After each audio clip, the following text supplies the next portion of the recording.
一个40外岁乡亲嘴破空，喙孔嘛起水泡，而且佫烧声，赶紧去看医生，竟然是生皮蛇。另外，佫有一个42岁卖鱼仔的头家，歹习惯，拢用手指仔啊揾这个喙烂来算钱，结果喙齿发炎，惨要啉水拢会痛。身躯红咸症，过碰拍，俗称皮蛇，带状疱疹会侵入喙孔。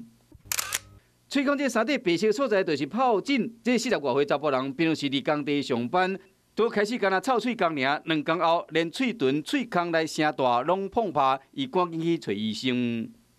曾经得过水痘病毒，因为我们的抵抗力的下降，然后的话再产生一个后继性的一个继发性的感染，长在口腔里的带状疱疹这种是比较少见的，然后那又会影响发声，嘴巴甚至是没有办法张开。医生提醒讲，喙破孔若超过1礼拜无好，都要特别注意。同款是病中考入一个42岁鱼贩啊，算钱的时拢像安尼，钱一个枕头啊，结果喙齿甲喙唇拢发炎。